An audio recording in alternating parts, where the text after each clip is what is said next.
warahmatullahi wabarakatuh. Saya Lina Widyastuti, guru SMP Negeri 3 Kota Probolinggo. Kali ini akan melakukan pengimbasan berbagi praktek baik ke Sekolah Imbas SMP Negeri 3 Kota Probolinggo. SMP Negeri 3 Kota Probolinggo adalah sekolah penggerak yang memiliki 4 sekolah imbas.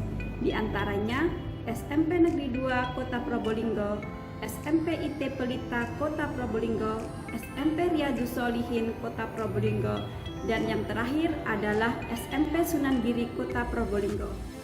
Kali ini saya mengundang setiap sekolah 3 perwakilan, yaitu 1 kepala sekolah, 1 orang kurikulum, dan 1 orang guru. Semua undangan akan kita berikan materi berbagi praktek baik yang telah saya lakukan. Berikut adalah video berbagi praktek baik yang telah saya lakukan. Selamat menyaksikan. Kita lakukan dan nanti ini perlu penguatan dari programnya sekolah penggerak bagaimana yang pas dan supaya tidak melenceng sama dan yang masih merdeka belajar nanti kita belajar bagaimana sebenarnya kita harus mengimplementasikan kurikulum kita. Itu pertama yang bisa sampaikan dan kedepannya ini nanti bagaimana perjalanannya, nanti targetnya apa, nanti pendidikan yang perlu nanti harus menyediakan beberapa hal dan perlu juga kesepakatan ada berapa kali pertemuan itu juga pasti ya. Kebetulan inilah momen yang tepat karena sebentar lagi adalah tahun ajaran baru. Inilah hal yang perlu kita lakukan untuk belajar bersama-sama. Kita review yang sudah kos, kita review kosnya bagaimana, kemudian untuk perizinan bagaimana, nanti strukturnya yang akan kita diskusi secara umum adalah tentang pembuatan KOSP, analisis CP, TP, dan ATP, kemudian pembuatan KATP, kemudian modul ajar, pembuatan modul ajar, perencanaan P5, pembuatan modul P5, dan pelaksanaan pembelajaran di kurikulum merdeka.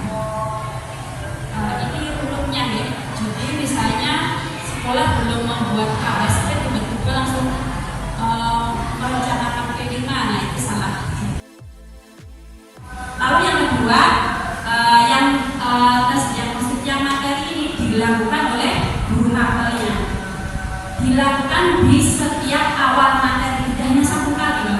Misalnya saya guru matematika, ini saya belajar aljabar. Saya lakukan tes, ya. Nanti sudah selesai, saya ganti materi lagi, bulan saya lakukan tes. Tapi kalau tes yang non materi tadi, itu akan dipegang terus sama guru mapelnya. Intinya anak yang punya statik, dia akan dibutuhkan jadi dia gitu kan. Selamanya kan dia ada statik, jadi tahu. Anak ini sudah, anak ini masuk punya statik dalam aljabar dia sudah agak mengerti. Kali ini kita akan misalnya berbagi praktek baik untuk kegiatan P5. Kan kita sudah punya 3 tema, tapi kita kali ini adalah ingin berbagi praktek baik yang untuk suara demokrasi terlebih dahulu ya. Nah, seperti yang saya sampaikan tadi, untuk kegiatan P5 itu misalnya kita akan melakukan kegiatan P5, langkah awal yang harus dilakukan yaitu seperti tadi, membuat SK-nya terlebih dahulu, koordinatornya itu siapa. Setelah itu koordinator itu mengajak semua fasilitator untuk melakukan perencanaan secara bersama-sama, perencanaan program ya. Setelah itu membuat modul P5 secara bersama-sama, baru pelaksanaannya. Setelah itu juga ada tahap evaluasi. Ini ada contoh video berbagi praktek baik kami untuk keluar, kami tunjukkan.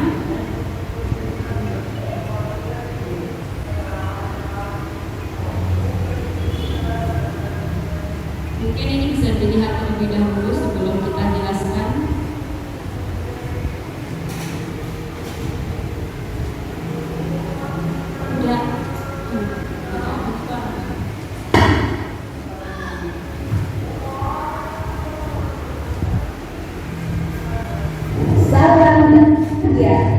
Saya Lina Widyastuti, guru SMP Negeri 3 Kota Probolinggo. Kali ini akan berbagi praktek baik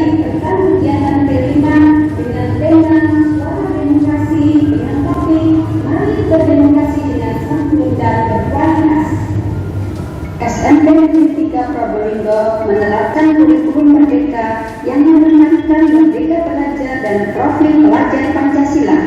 Kali ini saya ingin membagikan pengalaman dalam merencanakan dan menerapkan P5, khususnya tema suara demokrasi di sekolah kami.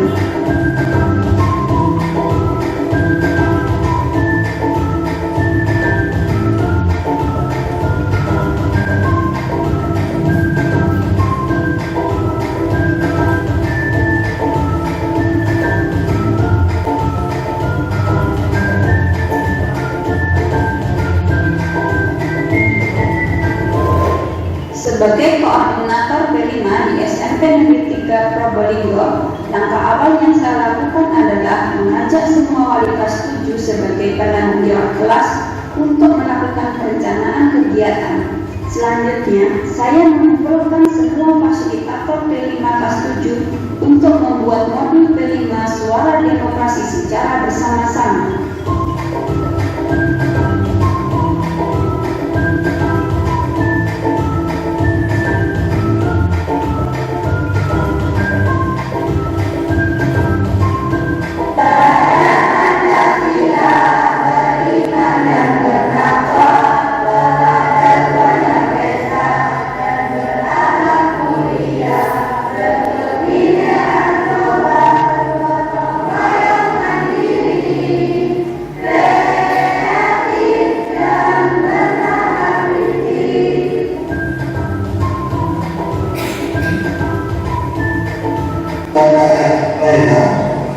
Kemudian mereka yang nanti dilatih oleh Lombanya bebas.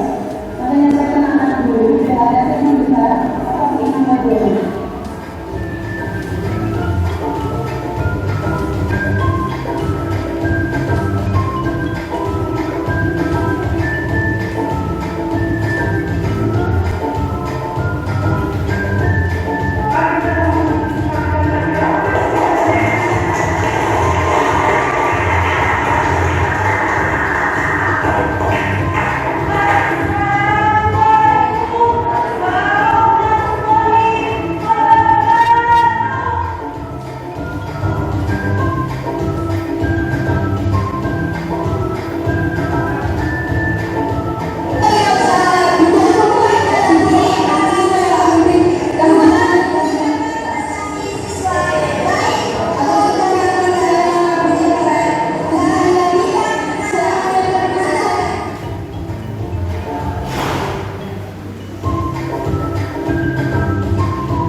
Akhir dari kegiatan ini adalah dilakukannya simulasi pemilihan ketua OSIS di setiap kelas yang sesuai dengan alur pemilihan ketua OSIS yang benar.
fasilitator P5 kelas 7 SMP Negeri 3 Probolinggo.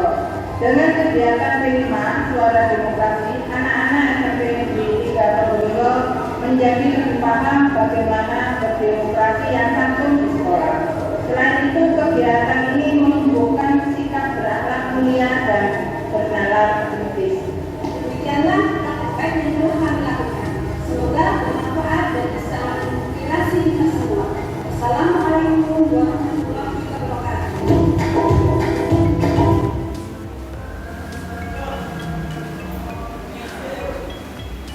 Nah, itu tadi Bapak Ibu sekalian gambaran daripada salah satu tema proyek P5 kami. Tadi di video itu disebutkan bahwa kita itu di awal harus melakukan perencanaan terlebih dahulu ya. Jadi penentuan tema seperti ini, contoh perencanaannya. Jadi di awal itu kita harus setelah menentukan tema, kita harus menentukan dimensi profil pelajar Pancasila yang kita akan nilai dari kegiatan tersebut. Karena ini yang dinilai gitu. Jadi misalnya di profil pelajar Pancasila Suara Demokrasi itu kita tentukan misalnya kebinekaan global, nalar kritis. Itu harus kita tentukan di awal di perencanaan. Kemudian kegiatannya apa saja yang akan dilakukan itu juga harus direncanakan seperti ini. Contohnya, nah dari perencanaan ini dibuat siapa? Oleh semua guru, fasilitator P5 kelas tersebut. Kalau sudah, kemudian baru kita merancang modul ajarnya. Modul ajar juga dibuat secara bersama-sama, dibagi-bagi. Misalnya untuk materi modul proyek pertemuan satu siapa yang membuat, nanti digabungkan dijadikan satu modul proyek seperti itu. Nah, seperti itu. Jadi semua itu dibuat bersama-sama karena ini bukan dibuat oleh satu orang saja, tidak seperti modul ajar. Kemudian diterapkan di dalam kelas, anak-anak menerapkannya sesuai dengan modul. Kalau di kami modul ini dicetak dan anak-anak juga mendapatkan. Tapi kalau tidak ada biaya cetak, mungkin dikasihkan filenya saja juga boleh kan. Jadi anak-anak waktu kegiatan itu punya pedoman, anak pedomannya. Ada oh ya sekarang pertemuan sama apa yang dilakukan. Nah, nanti yang menjelaskan adalah fasilitator. Kita juga menggandeng pihak luar kalau proyek P5. Tidak hanya sekolah sendiri. Jadi misalnya kalau Suara Demokrasi dengan misalnya kalau kewirausahaan masyarakat ini itu dengan Dinas Perikanan dan Kelautan membuat target saya sendiri sudah melakukan itu seperti itu ya. Jadi kita juga setiap tema kalau bisa menggandeng pihak luar untuk kita ajak kerjasama. Nanti kedepannya mengikuti. Yang kelas 8 ini kan sudah kadung apa ya? Dua aspek. Nah itu diteruskan atau stop sampai sini. Jadi yang kelas 8 ini nanti misalnya disepakati seni Biasa ya. Jadi kita 2 minggu ya. Jadi yang pertama itu tema pertama kita ngambil Jumat Sabtu. Ya. Kemudian tema kedua itu blok penuh. Blok penuh.